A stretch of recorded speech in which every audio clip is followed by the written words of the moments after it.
Story time audio ബുക്സിലേക്ക് എല്ലാവർക്കും സ്വാഗതം. കമലാ ഗോവിന്ദ് എഴുതിയ നോവൽ രമ്യകം തുടരുന്നു. ഭാഗം 10. ഇരുട്ടിയപ്പോൾ ഞാൻ ആ വീടിന് സമീപത്ത് നിന്ന് ഒരുപാട് അകലെ എത്തി. കാർ നിർത്തി, പിന്നെ ഇറങ്ങി. ആ പാക്കറ്റുമായി നടന്നു. ഇരുളിൻ്റെ മറപറ്റി ആരോരും അറിയാതെ ഞാൻ വീടിന് മുൻപിലെത്തി ശ്രദ്ധിച്ചു. ആ കുട്ടിയുടെ കരച്ചിലും ആനിയമ്മയുടെ ചുമയും മാത്രം. അയാൾ വന്നിട്ടുണ്ടാവില്ല. ഞാൻ വേലി കടന്ന് അടുത്തെത്തി. ശ്രദ്ധിച്ചു. അയാളില്ല. ആനിയമ്മേ, ആനിയമ്മേ, ഞാൻ വിളിച്ചു. ആരാ? അവൾ മണ്ണെണ്ണ വിളക്കിൻ്റെ ഇത്തിരി വെട്ടവുമായി ചെറ്റവാതിൽ തുറന്നു. തീപ്പൊള്ളലേറ്റതുപോലെ അവൾ നടുങ്ങി നിന്നു. ജോണിച്ചാ, പതറിയ സ്വരം.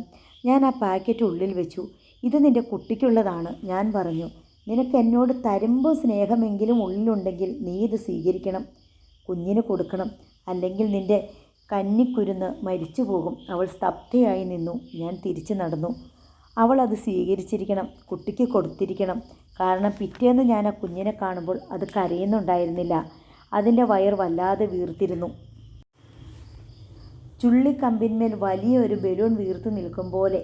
ഒരാഴ്ച കഴിഞ്ഞപ്പോൾ വീണ്ടും അത്തരം ഒരു പാക്കറ്റുമായി ഞാൻ ചെന്നു. വിളിച്ചു, കൊടുത്തു. അവൾ എതിർത്തില്ല, മിണ്ടിയുമില്ല. ഇത്തവണ ഞാൻ അതിൽ 2-3 ഉടുപ്പുകളുണ്ടായിരുന്നു. പിന്നെ ഞാൻ കാണുമ്പോൾ കീറിയ ഉടുപ്പിന് പകരം ആ കുട്ടി ഞാൻ കൊടുത്ത ഭംഗിയുള്ള ഫ്രോക്കും ധരിച്ചിരുന്നു. പിന്നീട് പാക്കറ്റുമായി ചെല്ലുമ്പോൾ ആനിയമ്മ മുറിയിൽ കിടന്ന് ചുമച്ചു പൊളയുകയായിരുന്നു. അത് കണ്ടു നിൽക്കാനുള്ള ശക്തി എനിക്കില്ലായിരുന്നു. ആനിയമ്മേ, ഞാൻ ആ കുടിലിനുള്ളിലേക്ക് കയറി. ഭീതിയോടെ. അവൾ വിലക്കി. നിനക്ക് എന്തു പറ്റി ആനി? എന്താണ് നിൻ്റെ അസുഖം? പറയൂ. അവൾ ചുമച്ചുകൊണ്ടേയിരുന്നു. ശ്വാസം കിട്ടാതെ പിടഞ്ഞു. ഞാൻ കർശനമായി പറഞ്ഞു, നോക്കൂ, നാളെ ഡോക്ടർ കൃഷ്ണമ്മയുടെ അടുത്ത് നീ പോകണം. മുക്കവലിയിലുണ്ട്. ഞാൻ പറഞ്ഞുകൊള്ളാം. നീ പോയേ തീരൂ. ഞാനാണ് പറയുന്നത്. നീ പോകണം. അവൾ മിണ്ടിയില്ല. വിഷമത്തോടെ ഇറങ്ങി കാറിനടുത്തേക്ക് നടക്കുമ്പോൾ പെട്ടെന്നാണ് ഒരു ജീപ്പ് വാഞ്ഞു വന്ന് മുന്നിൽ നിന്നത്. SI Fernandez. ഹലോ ജോൺ, താൻ എവിടെ പോയി? ഫെർണാണ്ടസ് പരിസരം ആകെ ഒന്ന് നോക്കി. താൻ ആ ചെറിയാൻ്റെ വീട്ടിൽ പോയി അല്ലേ? ഫെർണാണ്ടസ് കുലുങ്ങി ചിരിച്ചു. ഞാൻ മിണ്ടിയില്ല. വീട്ടിലാ പാവം കാത്തിരിക്കുന്നു. റീത്ത. ഇവിടെ താൻ വഴിപിഴച്ചിരിക്കുന്നു. നടക്കട്ടെ, നടക്കട്ടെ. ഭാഗ്യവാൻ. എനിക്ക് പക്ഷേ ഈ പരിപാടി ഇല്ല കേട്ടോ. ഞാൻ ഇത്തിരി പുണ്യാളനാ. ക്ലാരിയുടെ മുഖം മാത്രമേ കാണൂ. ഞാൻ മിണ്ടിയില്ല. കാറിന് നേർക്ക് നടന്നു. ഫെർണാണ്ടസ് ജീപ്പ് വിട്ടു. പിറ്റേന്ന് പകൽ ആനി മുക്കവലിയിലുള്ള ഡോക്ടർ കൃഷ്ണമ്മയുടെ നേഴ്സിംഗ് ഹോമിൽ പോയി. ഞാൻ ഡോക്ടറോട് രാവിലെ തന്നെ പറഞ്ഞിരുന്നു, പണം എത്രയായാലും തന്നുകൊള്ളാമെന്നും അതീവ രഹസ്യമായിരിക്കണമെന്നും. കാരണം ഡോക്ടർ കൃഷ്ണമ്മ റീത്തയുടെ ഫേവറിറ്റ് ഡോക്ടറാണ്. മാത്രമല്ല ഫ്രണ്ടും. ഞാൻ വൈകുന്നേരമാണ് ഡോക്ടറെ കണ്ടത്. എന്താണ് ഡോക്ടർ രോഗം? എന്താണ് പ്രശ്നം? ഞാൻ ഉത്കണ്ഠയോടെ ചോദിച്ചു. ഡോക്ടറുടെ മുഖം വല്ലാതെ വിളറിയിരുന്നു. നിരാശ പൂണ്ടിരുന്നു. സർ, താങ്കളുടെ ആരാണ് ആ സ്ത്രീ? എനിക്ക് മറുപടി പെട്ടെന്ന് പറയാൻ കഴിഞ്ഞില്ല. പിന്നെ പറഞ്ഞു, എൻ്റെ ഒരു കക്ഷി. ആ സ്ത്രീയുടെ ശരീരം ആകെ തകരാറിലാണ്. ചതഞ്ഞ് ബ്ലഡ് കെട്ടിക്കിടക്കുകയാണ് നെഞ്ചിൽ. വയറിൽ കിടക്കുന്ന കുട്ടിയെ അവർക്ക് കിട്ടുകയില്ല. അത് വളരെ വീക്കാണ്. മാത്രമല്ല, ഡോക്ടർ ഒന്നും നിർത്തി. പറയൂ ഡോക്ടർ, എത്രയും വേഗം ആ സ്ത്രീയെ മെഡിക്കൽ കോളേജിൽ അഡ്മിറ്റ് ചെയ്യണം. അല്ലെങ്കിൽ പ്രസവം വരെ ആ ജീവൻ ശരീരത്തിലുണ്ടാവില്ല. ഡോക്ടർ, ഞാൻ ഞെട്ടിപ്പോയി. വല്ലാതെ മർദ്ദിക്കപ്പെട്ടിട്ടുണ്ട് ആ സ്ത്രീ. How terrible condition. എനിക്ക് തന്നെ വിഷമം തോന്നുന്നു. എന്തൊരു ലൈഫാണ് ചിലർക്ക്. ഞാൻ കുറേ മരുന്നുകളും ടോണിക്കുകളും കൊടുത്തിട്ടുണ്ട്. സാമ്പിളുകൾ കിട്ടിയത്. മാത്രമല്ല, എത്രയും വേഗം മെഡിക്കൽ കോളേജിൽ പോയി അഡ്മിറ്റ് ആകണമെന്നും ഏറ്റവും വിദഗ്ധ ഡോക്ടറെ തന്നെ കാണണമെന്നും പറഞ്ഞിട്ടുണ്ട്. അവൾ എന്തു പറഞ്ഞു? മരിക്കാൻ ഇനി എത്ര നാൾ കൂടി ശേഷിച്ചിട്ടുണ്ട് എന്ന് ചോദിച്ചു. ഡോക്ടർ പറഞ്ഞു. ഞാൻ വിളറിപ്പോയി. വിദഗ്ധ ഡോക്ടറെ ആ കുട്ടി കാണുന്നില്ലെങ്കിൽ ഏറിയാൽ 1-2 മാസം. പക്ഷെ ഞാനത് ആ സ്ത്രീയോട് പറഞ്ഞിട്ടില്ല. എൻ്റെ കരൾ പിടഞ്ഞുപോയി. എൻ്റെ ആനിയമ്മയ്ക്ക് ഇനി 2 മാസമോ ജീവിതം? അവളെ കയ്യേറ്റിരിക്കുന്ന ക്രൂരനായ ആ മനുഷ്യൻ അവളെ ഇഞ്ചിഞ്ചായി കൊന്നുകൊണ്ടിരിക്കുന്നു. എൻ്റെ പിതാവേ, നിൻ്റെ തിരുമുമ്പിൽ വെച്ചോ ഈ ക്രൂരത? നീ കാണുന്നില്ലേ ഇതൊക്കെ? നിൻ്റെ തിരുമുമ്പിൽ നിന്നും നിന്നെ പ്രകീർത്തിച്ച് പാടിയവളല്ലേ ആനിയമ്മ? അവളെ രക്ഷിക്കാൻ നിനക്കാവില്ലേ? ഞാൻ പള്ളിയിൽ ചെന്ന് മുട്ടുകുത്തി നിന്ന് കരഞ്ഞ് പ്രാർത്ഥിച്ചു. അന്ന് രാത്രിയിലും എനിക്ക് അവിടെ നിന്ന് പോകാതിരിക്കാൻ കഴിഞ്ഞില്ല അവളെ കാണാൻ. ഞാൻ പറയുന്നത് ദയവായി നീ കേൾക്കൂ. എനിക്ക് വേണ്ടി, നിൻ്റെ ജോണിച്ചിന് വേണ്ടി നീ പോകണം ഹോസ്പിറ്റലിൽ. ഞാൻ കേണു പറഞ്ഞു. എന്താണ് നിൻ്റെ രോഗമെന്ന് എനിക്കറിയില്ല. എനിക്കറിയാം. എന്തായാലും അറിയാം. ജീവിക്കാൻ ആഗ്രഹമുള്ളവരല്ലേ ഹോസ്പിറ്റലിൽ പോകുന്നതും രോഗം കുറയ്ക്കുന്നതും? എനിക്ക് ആഗ്രഹമില്ല ജോണിച്ച. അവൾ കേണു. ഇത്രയും കാലം ഞാൻ പിടിച്ചു നിൽക്കുന്നത് തന്നെ എൻ്റെ ഈ കുഞ്ഞിന് വേണ്ടിയാ. ജനിച്ചു പോയില്ലേ, ഞാൻ പെറ്റുപോയില്ലേ? ഞാൻ നോക്കി. മുറിയുടെ മൂലയിൽ കീറപ്പായിൽ മലർന്നു കിടന്നുറങ്ങുന്ന ആ കുഞ്ഞ്. എല്ല് പിടിച്ചിരുന്ന ആ ശരീരത്തിന് തെല്ലും മിനുപ്പുണ്ട്. ഞാൻ കൊടുക്കുന്ന പോഷകാഹാരം ആനി അവൾക്ക് കൊടുക്കുന്നുണ്ട് എന്ന് മനസ്സിലായി. ഞാൻ ചത്താല് ആ മനുഷ്യൻ നോക്കിക്കോളുമായിരിക്കും. ഇല്ലെങ്കിൽ ആരെങ്കിലും നോക്കട്ടെ. എനിക്കിനി വയ്യ ജോണിച്ച. മതിയായി, മടുത്തു, അവൾ പറഞ്ഞു. ഒക്കെയ്ക്കും ഞാനാണ് കാരണം അല്ലേ? ഞാൻ സങ്കടപ്പെട്ടു. അല്ല, എൻ്റെ വിധി ഇതൊക്കെയാ.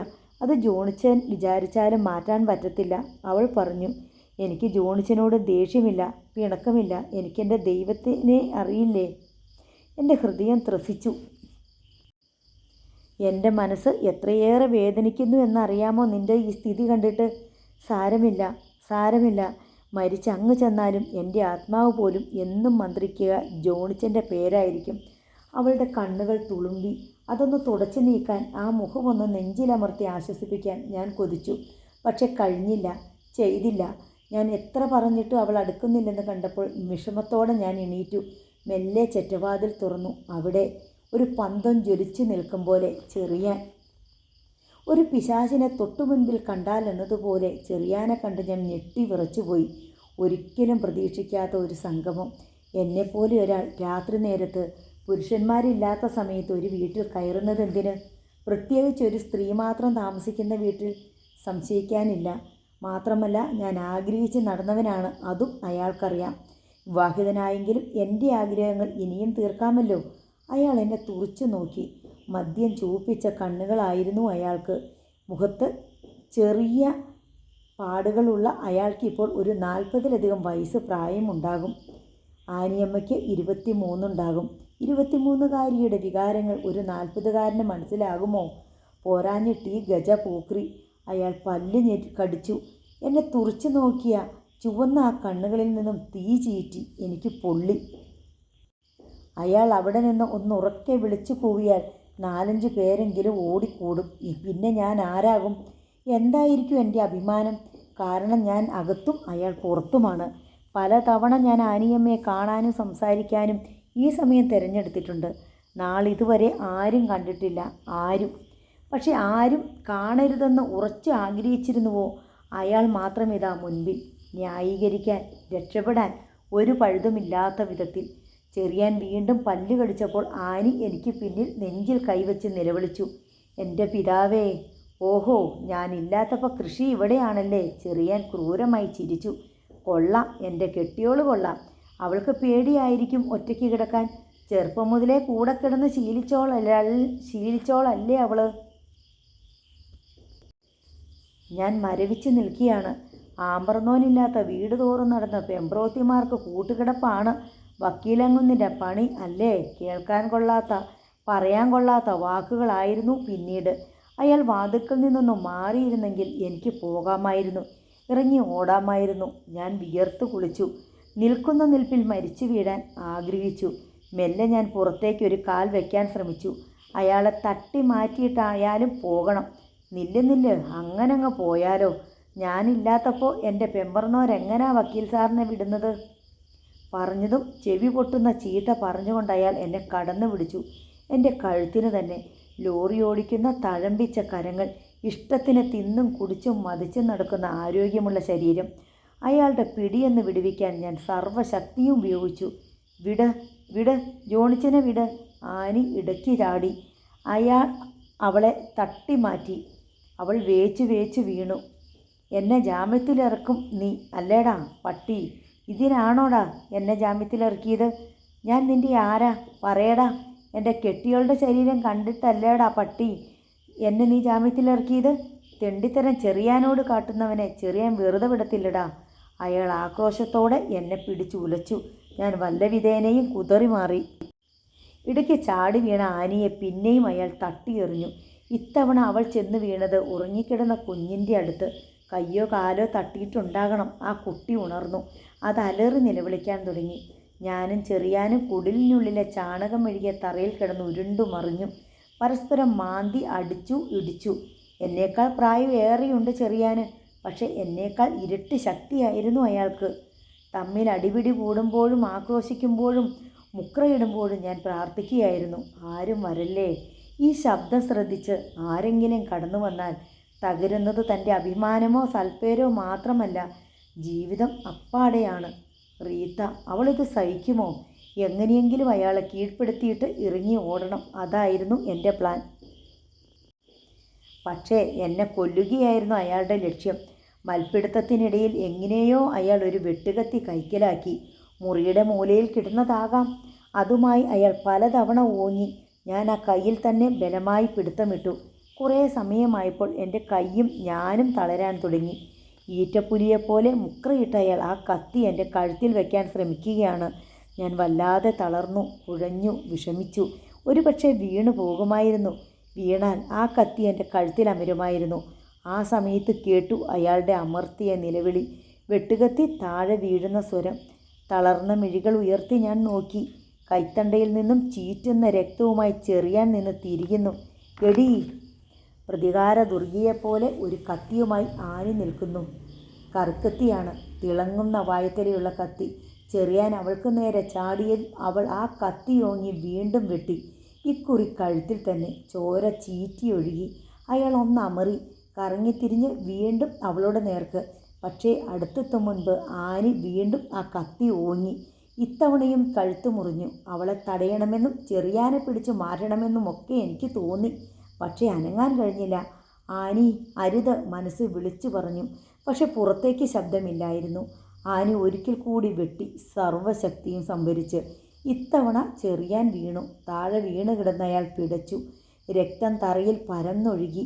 അയാളുടെ മുഖം നനഞ്ഞു, ഉടുപ്പ് നനഞ്ഞു, ചുണ്ട് നനഞ്ഞു. ചലനം നിലച്ചു. ചെറിയാൻ മരിച്ചിരിക്കുന്നു. ആനി സ്തംഭിച്ച് കണ്ണു തുറച്ചപാടെ നിന്നുപോയി. അവളുടെ കയ്യിൽ നിന്നും കത്തി താഴെ ചോരക്കളത്തിലേക്ക് വീണു. ഒപ്പം താഴെയിരുന്നവളുടെ കുഞ്ഞു കരഞ്ഞു. കർത്താവേ, എൻ്റെ 2 കുഞ്ഞുങ്ങൾക്ക് തന്തയില്ലാതാകരുത്. ഒരിക്കൽ ആനി പറഞ്ഞ വാചകം അതെന്നോടായിരുന്നു. ഞാൻ കാരണം അവൾ തന്നെ ആ കുഞ്ഞുങ്ങൾക്ക് തന്തയില്ലാതാക്കിയിരിക്കുന്നു. അവളുടെ കാൽച്ചോട്ടിലിരുന്ന് കരയുന്ന ആ കുഞ്ഞിൻ്റെ അപ്പനാണ് അവൾക്ക് മുൻപിൽ മരിച്ചു കിടക്കുന്നത്. പക്ഷെ ആ കുഞ്ഞിനതറിയില്ല. അവളുടെ അപ്പൻ എന്നേക്കുമായി ഈ ലോകത്തു നിന്നും മറഞ്ഞു കഴിഞ്ഞിരിക്കുന്നുവെന്ന്. കൊന്നതോ അവളുടെ അമ്മ. നാളെ അവൾ പോലീസ് കസ്റ്റഡിയിലാകും. അപ്പോൾ ഈ കുഞ്ഞോ? ഇതിനാരുണ്ട്? ഞാൻ ഏറ്റവും ശക്തമായി നടുങ്ങിയത് അപ്പോഴാണ്. രോഗിയായ ആനിയമ്മ, ഗർഭിണിയായ ആനിയമ്മ പോലീസ് കസ്റ്റഡിയിൽ.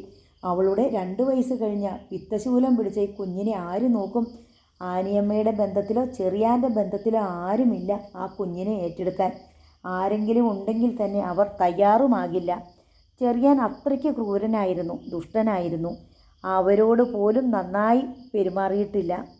ആനിയെക്കുറിച്ച് ഒരു നല്ല അഭിപ്രായമല്ല ചെറിയാൻ ഈ നാട്ടുകാർക്ക് കൊടുത്തിരുന്നത്. അവൾ പിഴയായിരുന്നത്രേ. വയറ്റിൽ കിടക്കുന്ന കുട്ടി അയാളുടേതല്ലെന്നും അയാൾ തന്നെ പറഞ്ഞിട്ടുണ്ട്. അപ്പോൾ യാതൊരു കാരണവശാലും ആർക്കും അലിവോ സ്നേഹമോ ഉണ്ടാവില്ല. പ്രത്യേകിച്ചും കൊല കൂടി നടന്ന സ്ഥിതിക്ക് ഈ കുട്ടിയെ ആരെ ഏറ്റെടുക്കും? ജോണിച്ച, ശ്വാസം കഴിക്കുന്നത് പോലെയുള്ള സ്വരം ആനിയമ്മയുടേതായിരുന്നു. നേരിയ സ്വരമായിരുന്നിട്ട് പോലും ഞാൻ നടുങ്ങി തെറിച്ചു. ജോണിച്ച, പൊയ്ക്കൊള്ളൂ, പെട്ടെന്ന് പൊയ്ക്കൊള്ളൂ, അവൾ പറഞ്ഞു. ഇവിടെ നിൽക്കണ്ട. ഒരാളിവിടെ കിടക്കുന്നുണ്ട്, ശവമായി. കണ്ടില്ലേ? ഈ ശവത്തിനടുത്ത് നിന്നാൽ ജോണിച്ചനും അപകടത്തിലാവും. പക്ഷെ ഞാൻ കാരണമാണ് ഇയാൾ കൊല്ലപ്പെട്ടത്. ഞാൻ കാരണമാണ് ആനി കൊലപാതകിയായത്. ജോണിച്ചൻ പൊയ്ക്കൊള്ളൂ, ഒട്ടും വിഷമിക്കേണ്ട. ഇന്നല്ലെങ്കിൽ നാളെ ഇത് സംഭവിക്കുമായിരുന്നു. ഓരോ ക്രൂരമായ മർദ്ദനം ഏൽക്കുമ്പോൾ ഞാൻ ഇങ്ങനെ ചിന്തിച്ചിരുന്നു, എന്തെങ്കിലും ഞാൻ തന്നെ ഇത് ചെയ്യുമെന്നും എനിക്കറിയാമായിരുന്നു. ഇന്നത് വേണ്ടി വന്നു. എന്നെ ആശ്വസിപ്പിക്കാനും സഹായിക്കാനും വന്നിട്ട് എൻ്റെ മുൻപിൽ കിടന്ന് ജോണിച്ചൻ വെട്ടുകൊണ്ട് മരിക്കുന്നത് കാണാൻ എനിക്ക് കഴിയില്ലായിരുന്നു. ജോണിച്ചനെ കൊന്നിട്ടയാൾ എന്നെയും കൊല്ലുമായിരുന്നു, തീർച്ച. 2 കൊലയ്ക്ക് പകരം 1. സാരമില്ല, ജോണിച്ചൻ പോകൂ. നിന്നെ പോലീസ് ഞാൻ വിക്കി പിടിക്കട്ടെ. ഇയാൾ ഉപദ്രവിക്കുന്ന അത്രയും ക്രൂരമായിരിക്കില്ല അത്. ഈ കുഞ്ഞ്? അവൾ ആ കുഞ്ഞിനെ നോക്കി. വാഹീറിയ ദൈവം ഇരയും കണ്ടിട്ടുണ്ടാവും എന്ന് കേട്ടിട്ടില്ലേ? അവളുടെ തലവര എന്തെന്ന് പിതാവിനെ അറിയൂ. അവൾ തുടർന്നു. പോകൂ, ദയവായി പോകൂ. ആനി, നിന്നെ പോലീസ് പിടിച്ചാലും ഞാൻ നിന്നെ ജാമ്യത്തിലിറക്കും. നിനക്ക് വേണ്ടി വാദിക്കും, നിന്നെ രക്ഷിക്കും. അതിന് കഴിഞ്ഞില്ലെങ്കിൽ പിന്നെ ഈ നിയമബിരുദം ഞാൻ നേടിയതെന്തിന്? ഞാൻ ആവേശത്തോടെ പറഞ്ഞു. വേണ്ട, ഒന്നും വേണ്ട. എനിക്ക് ജീവിക്കണ്ട, മരിക്കണം. അതുമതി. ജോണിച്ചൻ, പോകൂ, പോകൂ, ദയവായി പോകൂ. അവൾ വിങ്ങിപ്പൊട്ടാൻ തുടങ്ങി. വലിയ ഒരു കരച്ചിലിൻ്റെ തുടക്കം പോലെ. ഞാൻ മെല്ലെ ചലിച്ചു. മന്ദകാൽ പോലെ കാൽ വലിച്ചു വെച്ചും ചെറ്റവാതിൽ കടന്ന് പുറത്തിറങ്ങി. നാലുപാടും നോക്കി. ആരുമില്ല. ചെറിയാൻ്റെ കരച്ചിലിൽ ഒരുതരം അമർന്ന ആക്രന്ദനമായിരുന്നു. ഉറക്കെ കരഞ്ഞിരുന്നുവെങ്കിലോ? ഉറക്കെ കരഞ്ഞാലും ഒരുപക്ഷെ ആരും വന്നു എന്നിരിക്കില്ല. കാരണം അയാൾ വരുന്ന ദിവസങ്ങളിലെല്ലാം അയാളുടെയും അവളുടെയും ആ കുഞ്ഞിൻ്റെയും അലർച്ചകൾ ആ കുടിൽ നിന്ന് ഉയരുക സാധാരണമാണ്. ആരെങ്കിലും ഓടിച്ചെന്നാൽ ചെറിയാൻ കണ്ണു പൊട്ടുന്ന തെറി പറയും. അതുകൊണ്ട് ആരും വരാറില്ല. ഭാഗ്യം. ആ ഭാഗ്യം ഇന്ന് എന്നെ തുണച്ചു. കാറിൻ്റെ അടുത്തെത്തണം എന്ന ലക്ഷ്യത്തോടെ വഴിയരികിലൂടെ ഞാൻ ധൃതിയിൽ നടന്നു, വിയർത്ത് കിതച്ച്. പെട്ടെന്നായിരുന്നു അത്. വളവ് തിരിഞ്ഞൊരു ജീപ്പ്. ഒളിക്കാൻ കഴിഞ്ഞില്ല. Police jeep. അതടുത്ത് വന്ന് നിന്നു. ഫെർണാണ്ടസ്. ഇത്രയേറെ അമ്പരന്ന ഒരു നിമിഷമില്ല. ഹലോ, തൻ്റെ ഈ രാത്രി പരിപാടി നിർത്താറായില്ലേ? ഇന്നലെയും കണ്ടല്ലോ ഇഷ്ടാ. പെട്ടെന്ന് ഞാൻ ധരിച്ചിരുന്ന ക്രീം ഷർട്ടിലേക്ക് നോക്കി ഫെർണാണ്ടസ് ചോദിച്ചു. രക്തം, ഇതെന്തു പറ്റി? ഇയാൾ എവിടുന്നാ വന്നത്? താൻ എന്താ വല്ലാതെ? എന്തു പറ്റി? വല്ലാത്തൊരു നടുക്കത്തോടെ അതുവരെ ഞാൻ ശ്രദ്ധിക്കാതിരുന്ന ആ ഭീകര സത്യം ഞാനും കണ്ടു. ഷർട്ടിൽ മുഴുവൻ ചോര, ചെറിയാൻ്റെ ചോര. ഞാൻ പൂക്കുല തുള്ളും പോലെ വിറച്ചു. ഇന്നലത്തെ പോലെ കണ്ട് ലോഹ്യം പറഞ്ഞ് പിരിഞ്ഞു പോകാം എന്ന് കരുതിയായിരുന്നു ധൈര്യപൂർവ്വം ഞാൻ നിന്നത്. പക്ഷേ ഇങ്ങനെ ഒരു ഞെട്ടൽ. ഷർട്ടിൽ ഒഴുകിപ്പരുന്നതുപോലെ രക്തം, അതും ക്രീം ഷർട്ട്. ചെറിയാൻ കറങ്ങിത്തിരിഞ്ഞപ്പോൾ വീണതായിരിക്കാം. കഴുത്തിലെ മുറിവിൽ നിന്ന് ചീറ്റ് തെറിച്ചതും ആയിരിക്കാം. ആനിയമ്മയുടെ ദേഹത്തുമുണ്ട്. അത് ശ്രദ്ധിച്ചിരുന്നു. ഇനി ഫെർണാണ്ടസിനോട് മറയ്ക്കാനാവില്ല. ഈ പോലീസ് സ്റ്റേഷനിലെ സബ് ഇൻസ്പെക്ടറാണ് ഈ മനുഷ്യൻ.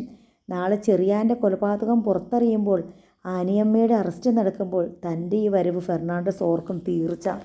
പെട്ടെന്ന് തോന്നിയ ബുദ്ധി രക്ഷപ്പെടാൻ വേണ്ടി ഞാൻ ജീപ്പിൻ്റെ സൈഡിലൂടെ ഫെർണാണ്ടസിൻ്റെ അടുത്തേക്ക് ചാടിക്കടന്നിരുന്നു കാലിൽ പിടിച്ചു.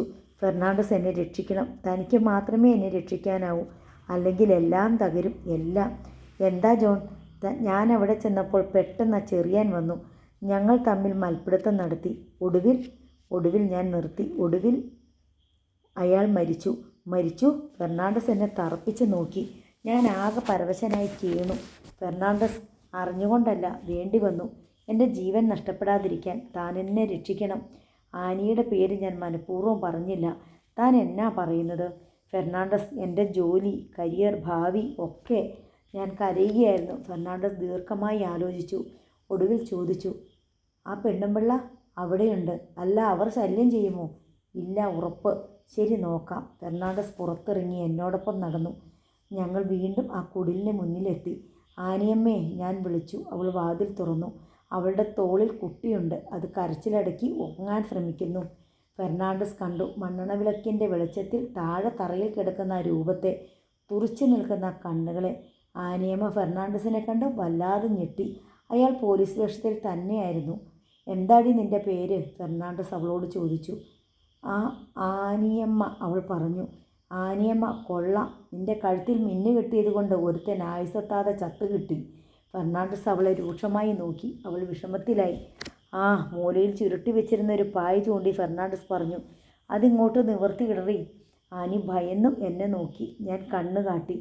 കുട്ടിയെ പഴയ സ്ഥാനത്ത് കിടത്തിയിട്ട് ആനി പിഞ്ചി തുടങ്ങിയ ഒരു പായ എടുത്ത് തറയിൽ നിവർത്തി. ഫെർണാണ്ടസ് എന്നെ ആംഗ്യം കാട്ടി. ഞങ്ങൾ ഇരുവരും കൂടി ആ ശവം പായയിലെടുത്ത് വെച്ചു. പായ ചുരുട്ടിക്കെട്ടി.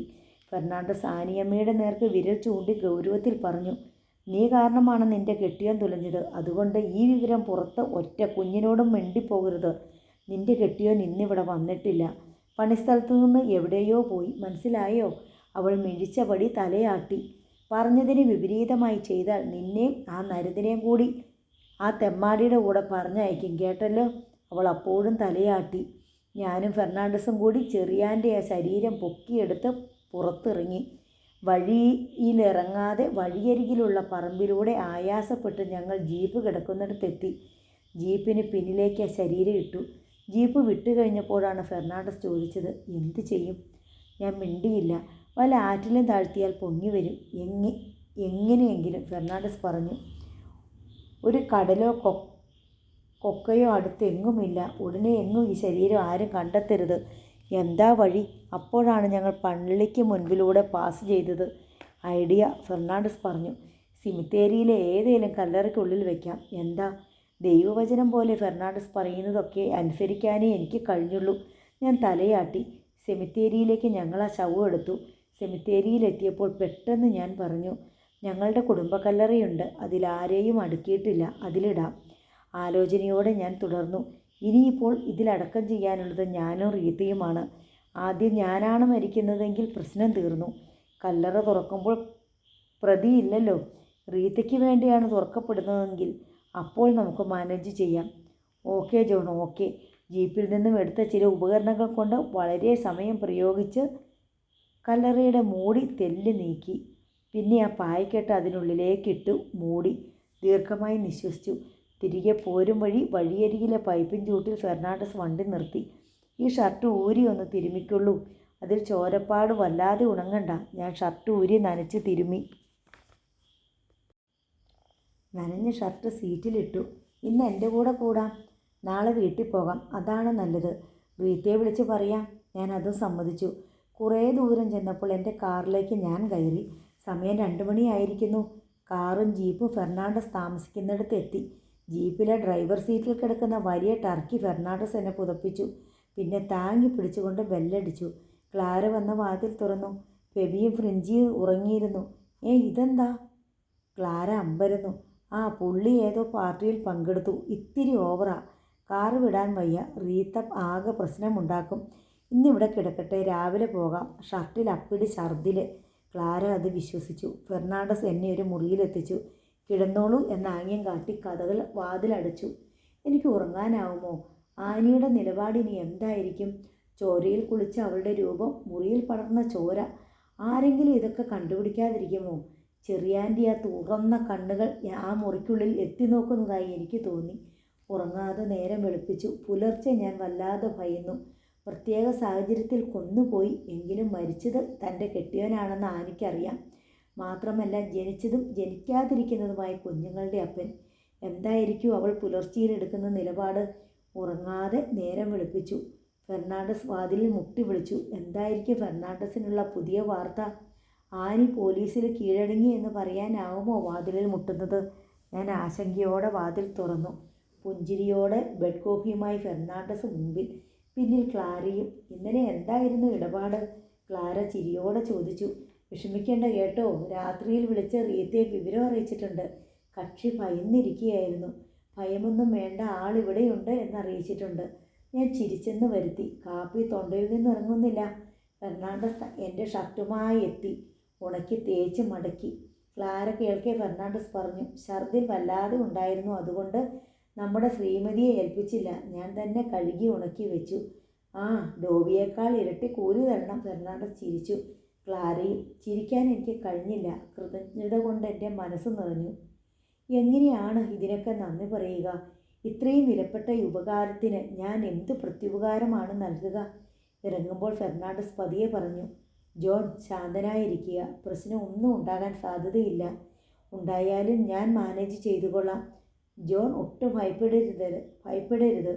സാധാരണ ദിനചര്യകളിൽ ഏർപ്പെടുക. ആർക്കും സംശയിക്കത്തക്ക പ്രവൃത്തികളൊന്നും ചെയ്യണ്ട. ആ പെണ്ണിൻ്റെ അടുത്ത് ഉടനെ എങ്ങും പോകണ്ട. പെട്ടെന്ന് പ്രകോപനമുണ്ടായി അവൾ വല്ലതും വിളിച്ചു പറഞ്ഞാലോ? ഇവറ്റിയെ വിശ്വസിക്കാൻ വയ്യ. എനിക്കറിയാം എൻ്റെ ആനിയമ്മയെ. പറയാൻ തോന്നിയതാണ്, പറഞ്ഞില്ല. ഞാൻ കാർ സ്റ്റാർട്ട് ചെയ്ത് വീട്ടിലേക്ക് പോയി. ആ സിമിത്തേരിക്ക് മുമ്പിലൂടെ പോയപ്പോൾ കരൾ പിറച്ചു. ആ കുടിലിന് മുമ്പിലൂടെ പോയപ്പോൾ ഞാനാകെ തളർന്നുപോയി. വല്ലവിധേനയും വീട്ടിലെത്തി. റീത്ത കാത്തിരിക്കുകയായിരുന്നു. ഞാൻ വല്ലാതെ മദ്യപിച്ചതിനും ഛർദ്ദിച്ചതിനും വീട്ടിലെത്താതിരുന്നതിനും ഒക്കെ അവൾ നേരിയ തോതിൽ ശകാരിച്ചു. ഞാൻ മിണ്ടിയില്ല. 2 ദിവസം കഴിഞ്ഞേ കോടതിയിൽ പോയുള്ളൂ. ഫെർണാണ്ടസ് എത്തി. റീത്ത കേൾക്കാതെ ടെറസിലിരുന്ന് ഫെർണാണ്ടസ് പറഞ്ഞു, ജോൺ, ആ പെണ്ണ് സാധാരണക്കാരിയല്ല. നേരം വെളുത്തപ്പോഴേക്കും അവൾ ഉടുത്തതൊക്കെ മാറ്റി കുളിച്ച് മുറിയിലെ രക്തവും തുടച്ച് ചാണകമിട്ട് മെഴുകിക്കളഞ്ഞു. അവൻ വന്നോന്ന് ആര് ചോദിക്കാൻ? ആർക്കാ അവൻ വന്നോന്നും പോയോന്നും അന്വേഷിക്കാൻ നേരം? അതുകൊണ്ട് പ്രശ്നമൊന്നുമില്ല. ഒരാഴ്ച കഴിഞ്ഞു. തടി കയറ്റുന്ന ലോറിയുടെ ഉടമ പറഞ്ഞു വിട്ട ഒരാൾ ആനിയമ്മയുടെ അടുത്തെത്തി. ചെറിയാനെ മുതലാളി വിളിക്കുന്നു. അങ്ങേരെ എവിടെ പോയി? ഇങ്ങോട്ട് വന്നില്ലല്ലോ. ആനി പണിപ്പെട്ടു പറഞ്ഞു. ഇങ്ങോട്ട് പോന്നു ഒരാഴ്ച മുമ്പ്. ലോറി മലയടിവാരത്തിൽ ചായക്കടയുടെ പറമ്പിൽ പതിവ് പോലുണ്ട്. ആളില്ല. ആനി ഞെട്ടൽ അഭിനയിച്ചു. കരഞ്ഞു കാട്ടിയോ?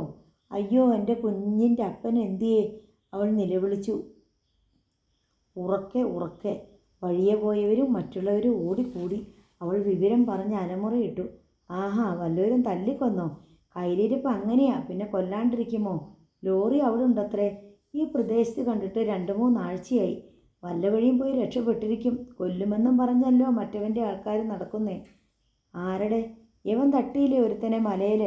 അവൻ്റെ ചേട്ടന്മാർ 6 പേരാ. വെറുതെ വിടുമോ? എന്നാ അതാ തട്ടി വല്ല കൊക്കയിലും തള്ളി കാണും. അല്ലെങ്കിൽ തട്ടുമെന്നും പേടിച്ച് ഈ വഴി വരാതിരിക്കും. 5-6 മാസം കഴിയുമ്പോൾ നോക്കിക്കോ, അവൻ വരും. ആളുകൾ അങ്ങനെ പറഞ്ഞുകൊണ്ടിരുന്നു. എങ്ങോ പോയെന്നോ കിടന്നെന്നോ ഒന്നും സ്ഥിരീകരിക്കാൻ തെളിവുകളുമില്ല. ചെറിയാനെ കാണാൻ ആർക്കാണിത്ര സങ്കടം? ആർക്കുമില്ല. പിന്നെ ആരും അന്വേഷിച്ചുമില്ല. മുതലാളി ലോറിക്ക് മറ്റൊരു ഡ്രൈവറെ കണ്ടെത്തിയിരിക്കും. മാസം 1 കഴിഞ്ഞു, 2 കഴിഞ്ഞു. അവളെ ഒന്ന് സന്ദർശിക്കാൻ ഞാൻ ഭയപ്പെട്ടു. ആ കുടിലിൽ പോകാൻ വയ്യ, അവളെ നേരിടാൻ വയ്യ. മുക്കവലയിലും വഴിയിലുമൊക്കെ എൻ്റെ കണ്ണുകൾ പരതി. കണ്ടില്ല. അവളുടെ അസുഖം എങ്ങനെ? അവൾ എങ്ങനെ ജീവിക്കുന്നു? പട്ടിണിയാണോ? ഹോസ്പിറ്റലിലാണോ? മരുന്ന് വാങ്ങുന്നുണ്ടോ? രോഗം കുറഞ്ഞോ? ചോദ്യങ്ങൾ, 1000 ചോദ്യങ്ങൾ. ഞാനാകെ നീറിപ്പുകഞ്ഞു. ഒരു ദിവസം ഫെർണാണ്ടസ് പറഞ്ഞു, ജോൺ, ആ പെമ്പറന്നോര് ചത്തു. ആ ചെറിയാൻ്റെ കെട്ടിയോള്. എൻ്റെ ആനിയമ്മയെ. ഞാൻ വിതുമ്പിപ്പോയി. എൻ്റെ ആനിയമ്മ മരിച്ചു. എൻ്റെ ആത്മാവിലെ സ്വപ്നങ്ങളിൽ, സിരകളിൽ ഓടുന്ന ചോരയിലൊക്കെ ഒരിക്കൽ അലിഞ്ഞു ചേർന്നിരുന്ന രാജകുമാരി, എൻ്റെ കുഞ്ഞാറ്റ കുരുവി. അവൾ മരിച്ചു. ആരോരുമില്ലാത്ത തെരുവ് തെണ്ടിയെ പോലെ. നോക്കാൻ ആരുമില്ലാതെ, ഒരു തുള്ളി മരുന്ന് കിട്ടാതെ, രോഗം കൊണ്ട് നരകിച്ച്, പട്ടിണി കൊണ്ട് നരകിച്ച്. സഹിക്കാനാവാതെ ഞാൻ നെഞ്ചിൽ കൈവച്ചു. ജോൺ, മറ്റേ സംഭവം ഓർത്ത് സഹതാപം തോന്നിയിട്ടൊന്നും ഇയാൾ പോകണ്ട. ഒരുപക്ഷെ അത് മതി പ്രശ്നമാകാൻ. ആ സ്ത്രീ പോലും എത്ര സംയമനം പാലിച്ചു, അഭിനയിച്ചു. അവർക്കെന്തോ രോഗമായിരുന്നത്രേ. രക്തം ഛർദ്ദിച്ചാണ് മരിച്ചത്. എപ്പോഴാണ് സംഭവിച്ചതെന്നറിയില്ല. ആ കൊച്ചു നിർത്താതെ കരയുന്നത് കേട്ട് നേരെ ഒത്തിരി പുലർന്നപ്പോൾ ആരാണ്ട് കയറിച്ചെന്നതാ. വിശന്നിട്ടോ മറ്റോ ആണ് ആ കൊച്ചു കരഞ്ഞത്. എൻ്റെ പിതാവേ, ഞാൻ വല്ലാതെ നടുങ്ങി. ആ കൊച്ച്, എല്ലും തോലുമായ ബലൂണിന് താങ്ങു കൊടുത്തതുപോലെയുള്ള ആ കുഞ്ഞ്. അതിനാരുണ്ട്? അതിൻ്റെ അപ്പനെ രക്ഷിക്കാൻ വേണ്ടിയായിരുന്നു അടുത്തത്. അതിലൂടെ സഹായം കൂടുതൽ ചൊരിഞ്ഞു. കൂടുതൽ സഹായിച്ച് ആ മനുഷ്യനെ കൊന്നു. എന്നിട്ടോ അങ്ങോട്ട് പിന്നെ പോയോ? ഭയന്നിട്ടാണ്. ആ കുടിൽ കാണുമ്പോൾ നെഞ്ചിനുള്ളിൽ മിന്നൽ പിണർ. അവളെ ഒന്ന് പുറത്തേക്ക് കാണാൻ എത്ര കൊതിച്ചു. കണ്ടില്ല. പെട്ടെന്ന് എന്തെങ്കിലും ചെയ്തില്ലെങ്കിൽ അപകടമാണ്. ഡോക്ടർ കൃഷ്ണമ്മ പറഞ്ഞതാണ്. തൻ്റെ ഭയം കളഞ്ഞ് ചെന്ന് നിർബന്ധിച്ച് അവളെ ഹോസ്പിറ്റലിലാക്കാമായിരുന്നില്ലേ? 1-2 മാസം ഡോക്ടർ പറഞ്ഞതാണ്. ആ ഗർഭം പൂർത്തിയാകാതെ തന്നെ. ആ കുഞ്ഞും അവളോടൊപ്പം ജീവിച്ചിരിക്കുന്ന ആ കുഞ്ഞ്, അതിനാരുണ്ട്? ഫാദർ പറഞ്ഞതോർത്തു. ഒരു കുട്ടിയെ എടുത്തു വളർത്തുന്ന പുണ്യം. പക്ഷെ എന്തു പറഞ്ഞാൽ കുഞ്ഞിനെ എടുക്കും? ആരെങ്കിലും സംശയിച്ചാലോ? ആനിയമ്മയുടെ ശവം ഹോസ്പിറ്റലിലേക്ക് എടുത്ത് പോസ്റ്റ്മോർട്ടം ചെയ്തു. മരണകാരണം സ്ഥിരീകരിച്ചു. നെഞ്ചിനുള്ളിൽ ചതഞ്ഞ് പഴുത്ത കരളും ഹൃദയവും അത്യന്തം ഗുരുതരമായ ഒരവസ്ഥയിൽ ചികിത്സ കിട്ടാതെ മരിച്ചതാണ് എന്ന്. ചികിത്സ കിട്ടാതെ ശവം മോർച്ചറിയിൽ സൂക്ഷിച്ചു. ആരും ഏറ്റുവാങ്ങാനില്ലാത്തതിനാൽ മുനിസിപ്പാലിറ്റിക്കാർ മണ്ണുമാന്തി കുഴിച്ചിട്ടു. ഞാൻ വല്ലാതെ തളർന്നു. എല്ലാം അറിഞ്ഞ് ഒന്നും ചെയ്യാനാവാതെ നോക്കി നിൽക്കുക. അതിലപ്പുറം സങ്കടം മറ്റെന്തുണ്ട്? ഞാനും അവളും ഒരുമിച്ച് കൊയർ പാടിയ പള്ളി. അവിടുത്തെ സിമിത്തേരിയിൽ 6 അടി മണ്ണിന് ആനിക്കും അവകാശം ഇല്ലാതെ പോയി. എൻ്റെ സങ്കടം റീത്ത അറിയാതെ സൂക്ഷിക്കുന്നതായിരുന്നു ഏറെ പാട്. എല്ലാ സങ്കടവും ഫെർണാണ്ടസിൻ്റെ മുൻപിൽ പറയാനാകാതെ ഞാൻ വിഷമിച്ചു. എങ്കിലും അയാൾ എന്നെ ആശ്വസിപ്പിച്ചു. ദുഃഖം ഇറക്കാൻ എനിക്ക് അതിലും വലിയ ഒരത്താണിയായിരുന്നു പള്ളി. പിതാവിൻ്റെ മുൻപിൽ ഞാൻ മുട്ടുകുത്തി. ഫാദർ ആൻ്റണി പുല്ലാന്തറ സ്ഥലത്തില്ല. അല്ലെങ്കിൽ എൻ്റെ സങ്കടത്തിനും അദ്ദേഹം ഒരത്താണിയാകുമായിരുന്നു. ആനി മരിച്ചു. ഒരാഴ്ച കഴിഞ്ഞു. ഒരു സുഹൃത്തിൻ്റെ മരണം. പെട്ടെന്നായിരുന്നു മരണം. Heart attack. സംസ്കാര ചടങ്ങിനായി പള്ളിയിൽ പോയി. ഞാനും ഫെർണാണ്ടസും എൻ്റെ കാറിലായിരുന്നു പോയത്. സെമിത്തേരിയിൽ ചടങ്ങ് നടന്നു. സെമിത്തേരിയിൽ എത്തിയപ്പോൾ മുതൽ എൻ്റെ കരൾ വിറയ്ക്കുകയായിരുന്നു. ഫെർണാണ്ടസ് എന്നെ ധൈര്യപ്പെടുത്തുന്നു. ചടങ്ങ് തീർന്നു. പോരാൻ കാറിൽ കയറുമ്പോൾ ഫാദർ ആൻ്റണി പുല്ലാന്തറ അടുത്തു വന്നു. ജോൺ, ധൃതിയില്ലെങ്കിൽ ഒരു 5 മിനിറ്റ്. എന്താ? ഞാൻ ഫെർണാണ്ടസിനെ നോക്കി. ഞാൻ ഇവിടെ ഇരിക്കാം ഫാദർ. ഫെർണാണ്ടസ് കാറിനുള്ളിലേക്ക് കടന്നിരുന്നു. ഞാൻ ഫാദറിനോടൊപ്പം പള്ളിമേടയിലേക്ക് നടന്നു. നടക്കും വഴി ഫാദർ പറഞ്ഞു, ആനി മരിച്ചു അല്ലേ? ഞാൻ മിണ്ടിയില്ല. നിശബ്ദമില്ലായിരുന്നു എനിക്ക്. എൻ്റെ അപ്പൻ രോഗശയ്യയിലായിരുന്നു. അത്യന്തം ഗുരുതരം. എനിക്കവിടെ കുറച്ച് ദിവസം നിൽക്കേണ്ടതായി വന്നു. ഇപ്പോഴും കുറവില്ല. എങ്കിലും മിനിയാന്ന് വന്നു. ഞാനുണ്ടായിരുന്നെങ്കിൽ ആ കുട്ടിയെ എങ്ങനെയും ഈ സിമിത്തേരിയിൽ ഞാൻ അടക്കുമായിരുന്നു. കഷ്ടം, ഭാഗ്യമില്ലാത്ത കുട്ടി. ഞാൻ അപ്പോഴും മിണ്ടിയില്ല. എൻ്റെ സങ്കടം എത്രത്തോളം ഉണ്ടെന്ന് ഫാദറിനും അറിയാമായിരുന്നു. നോവൽ നാളെ വീണ്ടും തുടരും.